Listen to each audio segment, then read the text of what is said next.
1 tahun di sini pertama kali lewat agensi survei. Enggak usah ngomong agennya. Oh ya. Terus Intinya saya kan mau Tapi kalau pulang new contract, cuti libur ke Indonesia. Nanti saya rencana kalau Januari. new Nah, contract saya mau minta tiket lima, yang lima, finish itu jatahnya balik. Dia malam, bilangnya dikasihnya kalau pas kamu finish. Sekarang gitu.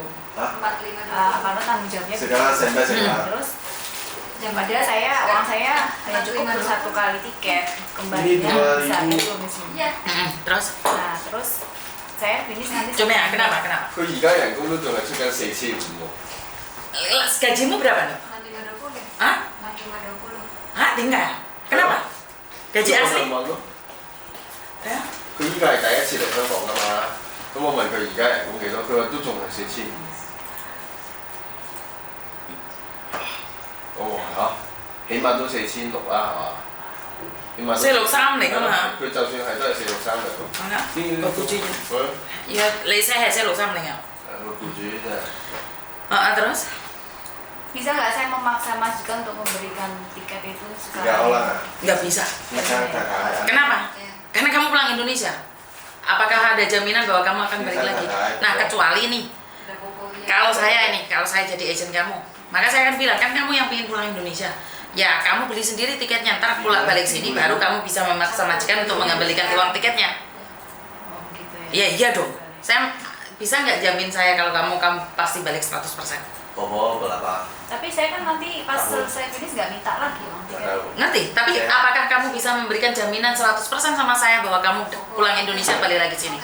Kan kita nggak tahu. Apa kamu yakin selamanya sehat? Ada orang yang pulang Indonesia kecelakaan nggak bisa balik lagi sini. Ada orang yang pulang Indonesia paspornya disembunyiin suaminya. Kan bisa saja terjadi. Benar nggak? Tapi kan dia istilahnya nggak memberikan tanggung jawab tiket pulang itu. Bukan nggak memberi tanggung jawab, Mbak. Ini salah, ini persepsi yang selalu salah. Kalau ini oleh 2002. Kenapa saya bilang kewajiban majikan memberikan tiket loyoi? Bener nggak? Dalam satu kontrak itu ada tiket pulang pergi. Tapi kan tidak wajib hari itu juga dikasihkan. Tidak wajib 1 tahun. Bener nggak? Kan kamu mau pulang keinginan kamu kan? Keinginan dia. Tapi masanya dia tidak mau memberikan uang tiket. Apakah bisa dituntut? Tidak. Kecuali kamu finish kontrak dia nggak ngasih. Paham nggak? Kalau masih pertengahan masa-masa kontrak itu tidak wajib. Tapi saya mau berubah karena polisnya tidak coveran itu. 5.000. Saya cuma jelaskin ya, di porsi saya saja ya. Saya bukan agent kamu. Give and take loh. Kan kamu pulang untuk kepentingan kamu. Ya kamu beli tiket sendiri dulu. Pulang ke Hong Kong baru saya balikin kan boleh dong. Benar nggak? Tapi kalau kamu nggak cukup uang ya jangan pulang sekarang ya, lain kali. Tunggu finish baru tak kasih. Kan boleh. Jadi kamu nggak bisa nuntut majikan sekarang. Kamu bawa ke labor nggak bisa, kan kamu belum finish. Paham nggak? Punya kamar sendiri. Sekarang kayak asuransi nenek, iya ini bicara case asuransi ya. Kita dapat asuransi nih. Saya kemarin sakit $500, saya cuma diklaim 250. Terus akhirnya dia bilang lain kali kalau kamu berobat jangan lebih 250-an. Kita kan nggak tahu. Kenapa kok sampai 500 ya? Di klinik atau di apa? Di klinik dokter. Bukan itu atas persetujuan majikan nggak kliniknya? Oh iya dong, saya dipinjami uang $500. Nah, yang dapat klaim asuransi kan yang diganti hanya 250. 250-nya saya bayar sendiri kayak gitu loh. Nggak boleh, itu tanggung jawab majikan total. Harusnya toh. Harusnya. Terus dia bilang lain kali kalau berobat jangan lebih dari 50. Kita kan nggak tahu sakitnya. Terus saya kan dikasih surat untuk terapi, kan saya sampai nggak bisa jalan loh. Dikasih surat untuk terapi. Lah sampean di situ kerja 1 tahun sampai nggak bisa jalan, kerjanya berat atau gimana? Kalau tidak ada libur. Sakit apa? Jalan banyak jalan. Sakit apa sama? Saya nggak tahu, kayaknya saraf. Saya kan di rahim tuh ada spiral yang harus saya ambil dulu, saya ambil ini pengaruh dari situ juga. Makanya mau saya ambil karena asuransi saya nggak meng-cover hal itu. Gitu loh. Ambil spiral itu. Saya harus bayar sendiri lah. Bang saya di sini kan tahu sendiri lah, mau berobat klinik aja sampai 500, apalagi ngambil spiral itu kan di sini berapa puluh ribu kan, malah seperti itu. Kira saya pulang kayak gitu. dan terus anak. Kalau Dan Bobo yang saya urus juga. tidak sehat Tapi kami tiket dia nggak mau kasih seperti itu. Iya, seperti yang saya katakan, give and take, kan ini pulang untuk keperluan kamu. Benar nggak? Kalau saya pribadi, advice ya nggak apa-apa loh, kamu keluar uang dulu loh, ntar balik sini baru minta ganti majikan. Betul. Nah terus dia bilang, nah kalau aku kasih sekarang terus kamu pulangnya nggak punya uang gimana, katanya gitu. Kamu pulangnya bagaimana? Padahal saya nggak ingin pulang pada waktu di September nanti di sini. Bagaimana? Maksudnya gimana? Saya misalkan kan selesai September tahun 2004. Saya mau Finish kontrak September, terus saya mau cari majikan. Terus saya mau nunggunya di Hongkong, nggak pulang Indonesia. ya nggak apa-apa kan finish kontrak. Nah, tapi tiket itu jadi diuangkan. Yang jatahnya majikan ngasih ke saya. Lah kan kamu bilang mau di Pak. Ingat ya Mbak ya, di labor department itu tidak ditulis dikasih uang, harus tiket. Nah ya, paham. Nah sekarang kalau saya tidak pulang, kan tiket itu hangus kalau diberikan ke sini. Nah maksud saya tak akhirnya sekarang pada bisa. Iya, inilah yang sering kali kalian debatkan. Ini yang sering kali kan lay on Pak ya, Ma. Kamu yang arrangement, nah. Kamu saya majikan, saya juga boleh arrange dong. Paham nggak? Iya. Majikan kan maunya seperti ini, nggak mau seperti mau sayang. Paham. Makanya. Dan di labor dituliskan bukan uang, tiket. Nah. Jadi muspropo enggak majikan itu banyaknya, nggak ngurus, bodoh amat. Penting tuh tiket Betul. Itu urusanmu. Itu kan yang terjadi. Nah, dari situlah saya lebih ke pemahaman ke moral. Tadi kamu kasih aku berapa nggak apa-apa lah, daripada muspro. Isi saya ya. Tapi apakah itu benar? Itu tidak benar, itu salah. Jadi Karena tiket ya tiket gitu. Tiket ya tiket. Karena saya pernah. Mau nggak mau saya harus balik. Iya. Setelah saya finish. Pernah soalnya. Anak saya tuh renew sama dia.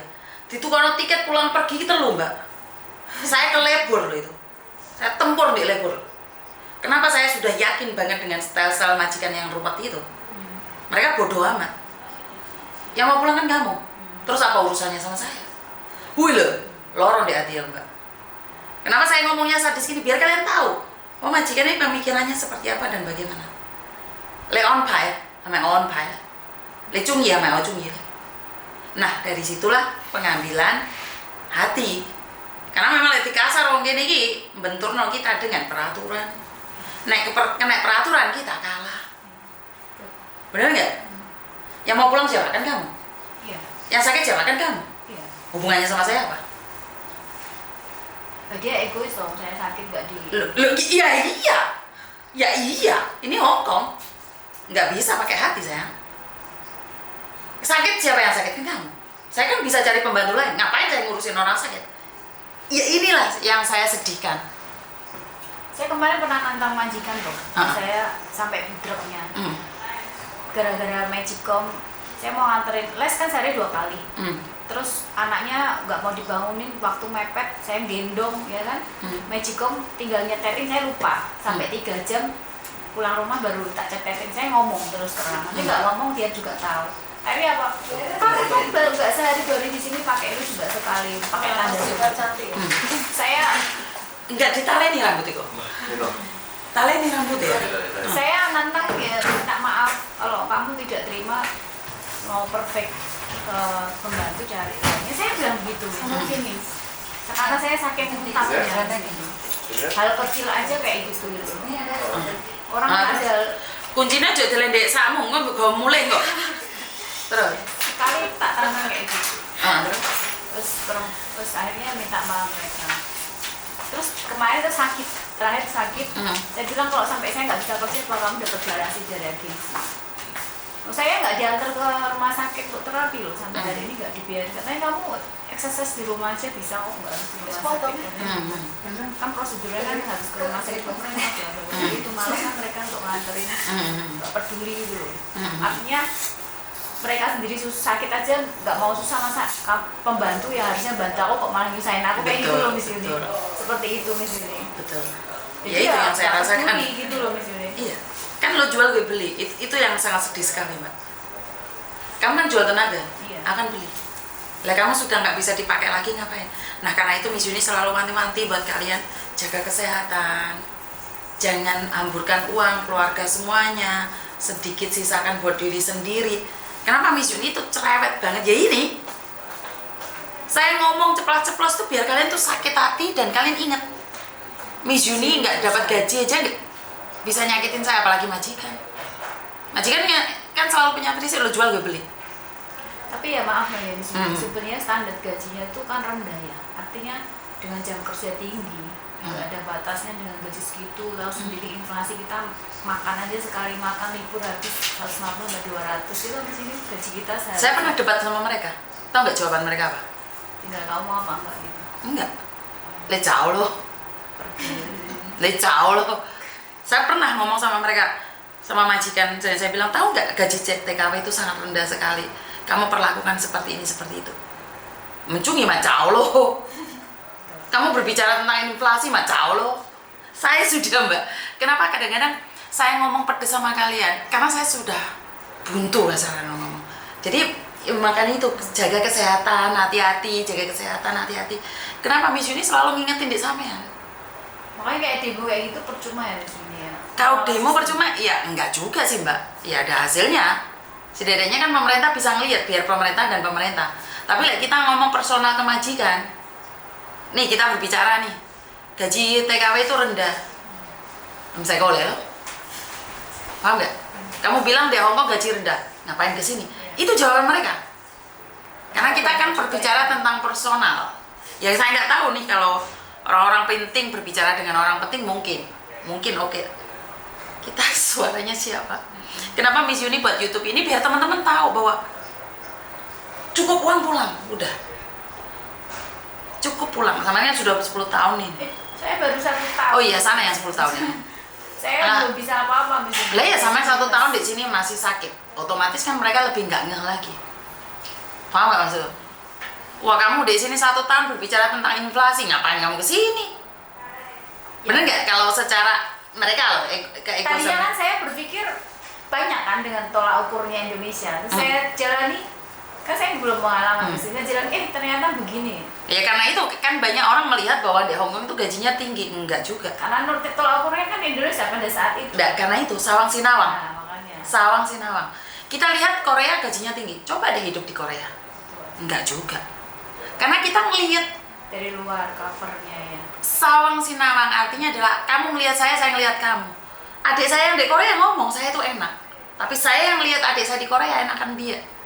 Tapi coba deh hidup di sini beneran. Makanya tadi saya bilang nih, kamu 1 tahun di sini, kamu berbicara gajinya kan cukup rendah dengan jam terbang yang begitu tinggi dan inflasi. Majikannya jawab pulang oh. Apalagi kamu masih baru. Bener nggak? Kalau Miss Yuni sendiri berpikir bahwa besar dan dikitnya disyukuri, yang penting sehat, uangnya berguna, itu udah lebih dari cukup ya. Tapi kalau kamu membandingkan dengan inflasi yang jam terbang berbeda, sedih. Bukannya sembuh dari sakit malah lebih parah. Terus case lain nih Miss Yuni. Saya kemarin laporin agen saya nih. Jangan nyebut namanya ya. Oh iya. Maaf ya. Nggak boleh. Ntar. Oh di online ya? Online. Oh ya. maaf. Terus? Nah, tak laporkan ke KJRI. Tentang? Ya, overcharging. Terus? Ya. Nah terus akhirnya dipanggil mediasi. Zoom. Tapi KJRI nggak mendampingi ya. Nah terus Zoom intinya dari pihak BP2MI itu mendukung PT tersebut, BP2MI ya dikatakan. Nah terus intinya saya harus membayar kekurangannya dari yang belum saya bayarkan. Padahal sebenarnya angkatan saya sudah zero cost, aturan pemerintah zero cost. Saya hanya membayar untuk sekolah, untuk apa. Saya sudah membayar $4.000. $4.000 kan cukup. Hitungan saya itu kan cukup untuk membayar saya di PT kan hanya 2 bulan. Terus kayak paspor saya bayar sendiri, kan ada rincian yang pada waktu mediasi Zoom gitu. Nah, saya pikir kan sudah cukup menurut saya, tapi saya harus membayar kekurangannya kayak gitu. Nah, anak-anak lain teman-teman yang seangkatan juga pada ini dokumen kan ditahan gitu. Di PT, di agensi ya, ditahan aja. Dokumen dikembalikan, majikan juga kembali ke saya, teman-teman juga sama. Cuman kekurangannya itu mau nggak mau harus dikembalikan. Kan PT itu menggunakan koperasi di sini pembiayaannya. Jadi koperasi ini menagih ke saya, ke rumah majikan, sampai meneror majikan saya kayak gitu, Miss Yuni, katanya saya nggak bayar sekolah saya, bla bla kayak gitu. Nah terus padahal saya juga nggak berhutang kan, nggak ada surat perjanjian hutang, saya hanya menandatangani surat sebelum penerbangan H-1 itu, surat pernyataan terbang bahwa ini dibayar semua oleh PT A dengan PTA, tapi nggak menyebutkan detail berapa. Jika terjadi apa-apa mengganti sebesar 19 juta, cuma seperti itu bahasanya. Tapi tidak ada surat perjanjian hutang saya harus melunasi bla bla bla. Sama X? Enggak, Singapura. Singapura. Terus seperti itu. Nah, saya pikir kan nggak fair gitu loh, Pak, dengan aturan pemerintah yang zero cost juga nggak fair. Kan pemerintah belum menetapkan zero cost juga.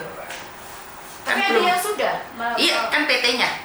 Ya, PT-nya. PT ada PT yang zero cost, ada yang PT nggak zero cost kan? Ya, memang Nah, sih. kenapa kamu sebelum masuk PT ini nggak nanya ini zero cost apa enggak? Yang saya lihat banyak orang SMS saya, Miss Yuni PT-mu zero cost nggak? PT-ku nggak zero cost. Miss Yuni, aku mau cari yang zero cost, ya tak kasih yang zero cost. Karena saya fair. Saya tidak ada tipu-tipu untuk sebuah pendidikan. Bagaimana dengan zero cost atau tidak itu kan saya nggak tahu nih satu-satu PT. Tapi saya selalu bilang, Miss Yuni saya mau PT yang zero cost. Ini PT yang zero cost. Ini yang PT nggak zero cost. Kan pemerintah belum mewajibkan zero cost. Tapi sudah keluar kok ada zero cost buat Nah, apa? ini, nah, Konsekuensinya itu nggak ada. Nah ini sama komplain sama Indonesia nih dan ranah saya ini. Tentang ini saya nggak berani soalnya kamu tadi berbicara tentang inflasi, Miss Yuni nggak paham malahan. Ini tentang zero cost juga, ada yang memakai zero cost, ada yang tidak. Kalau saya pribadi, saya tidak menentang dua-duanya. Ya kamu jualan nasi rendang, ada yang soto, ya kamu cocok yang mana? Kamu mau makan yang soto atau rendang, itu aja kalau saya. Kalau saya pribadi, karena saya tidak memihak satu-satu. Kalau kamu merasa dengan zero cost, ya kamu cari yang zero cost. Ya nggak boleh dong kamu pingin makan rendang tapi kamu perginya ke toko soto. Salah itu. Nah ini saya nanya sama sampean. Kalau kamu, nah ini yang saya anehkan ya. Kenapa mereka selalu waktu di last minute tanyakan zero cost nggak? Tapi pada kenyataannya nggak zero cost, ini juga menjadi dilema. Aku dewe yuk jegek nih. Nggak ngerti ya. Soalnya nggak fairnya gini loh, Miss Yuni. Kan majikan saya sudah membayar Berapa? $20.000 Hong Kong. Terus? Itu di luar uang tiket pesawat, di luar hotel, iya kan? Ada bukti risiknya di tempat saya itu juga saya berikan ke KJRI pada saat itu. Nah, terus saya pikir menurut saya kan agensi dengan PT itu satu badan. Ya enggak, tapi beda. Menurut saya, mereka kan kerjasama kayak istilahnya makelar, ya kan? Ya sudah, kalau majikan sudah membayar saya, kenapa PT-nya masih meminta uang lagi dari saya seperti itu loh, Miss Yuni? Kan seperti perdagangan menurut saya, bisnis. Ya ini bisnis mas. Memang itu bisnis. Ya. Memang ini adalah bisnis yang diilegalkan. Ya. Bisnis yang dilegalkan. Dilegalkan oleh Betul. pemerintah. Betul. Jadi masalah ini bisa komplain sama pemerintah. Ya. Karena ini bisnis yang dilegalkan. Saya memang setuju dengan apa yang kamu katakan. Saya setuju. Trafficking tapi legal pemerintah. Iya, kan nyatanya diizinkan. Di depan sana loh, Dok. Saya pulang ya, Miss. Loh, di depan sana kamu libur toh? Iya. Di depan sana loh duduk ngopi-ngopi. Pagi. Ada makanan di situ. Makan Oh iya, alah, Mama. Ada tempat cantik. Ah? Ada tempat rehat. Loh itu loh, di situ loh. Di depan situ nggak apa-apa. Jadi Ah, kesimpulannya saya tetap harus membayar. Tapi sampai hari ini saya belum membayarnya. oh saya nggak berani ngomong nyuruh kamu bayar atau nggak, Mbak. Terserah sampai karena saya tidak ada hubungan dengan zero cost, saya tidak ada hubungan dengan Maksudnya pemerintah. saya menceritakan ke Miss Iya, Yuni gitu. kalau saya pribadi nih, ya kamu masuk PT kan nggak ada yang gratis, itu aja. Nah, saya sudah membayar sebesar 4.000 lah, kekurangannya itu tidak belum saya selesaikan sampai hari ini. Kayak saya pikir kan itu menurut hitungan saya cukup. Tapi pemerintah membela PT tersebut gitu loh, tidak membela kita sebagai PMI-nya. Nah ini di luar ranah saya nggak berani memberikan advice karena saya tidak tahu ujung dan kepalanya ceritanya seperti apa, kamu tinggalnya seperti apa. Saya juga nggak tahu PT-mu, nggak tahu agenmu. Karena kamu bilang majikanmu bayar segitu mahal, yakin PT-mu dapat apa enggak? Kan kita nggak tahu. Nah, PT bilang tidak mendapat transferan itu, Iya. hanya mendapat tiket. Nah, Ya, saya percaya kalau itu. PP2MI menantang saya. BP2MI bilang, kalau kamu bisa membuktikan kalau PT itu mendapat transferan dari agensi, kamu free yang kekurangan. Seperti itu. Iya. Menantang saya seperti itu. Iya memang. Saya kerja di Itu agent. kan ranah intern mereka kan. Karena memang saya tahu agent itu nggak bayar sama PT. Oh gitu. Iya, saya bekerja di agent. Saya 20 tahun di agent. Pasti ya. Saya tidak tahu pasti karena saya tidak tahu agentmu. Tapi saya pernah bekerja di agent dan saya tahu. Koko juga nggak ada transferan ke Indonesia sana. Tapi kan memang Koko nggak ngambil banyak di majikan. Iya, Koko nggak bayar kok di PT. Itu nyata. Saya berani nantang bahwa Koko tidak membayar PT. Itu benar. Karena Koko ngambil majikan sedikit. PT-PT lain, agen-agen lain apakah dapat uang dari agensi? Saya nggak tahu. Saya pernah bekerja di agensi dan enggak. Mereka memang nggak kirim. Apakah ada? Ada agen yang di Hong Kong sini ngirim di Indonesia. Ada. Saya tahu beberapa agen. Karena itu mereka zero cost. Jadi agen yang di Hong Kong ini ngirim memang ke Indonesia. Jadi kalau kamu ditantang seperti itu, menurut saya benar apa yang dikatakan oleh mereka. Ada buktinya enggak? Sekarang majikanmu bayar 30.000. PT dapat enggak? Pengakuan dia tidak. Karena memang kebanyakan tidak. Pengakuan lah, saya kan tidak mungkin sampai ke internal mereka. Seperti yang saya katakan, tidak semua agen akan mengirimkan ke PT. Tapi apakah ada agen yang mengirim ke PT? Ada. Saya jawab ada. Nah maka dari itu kan. Dan saya kan nggak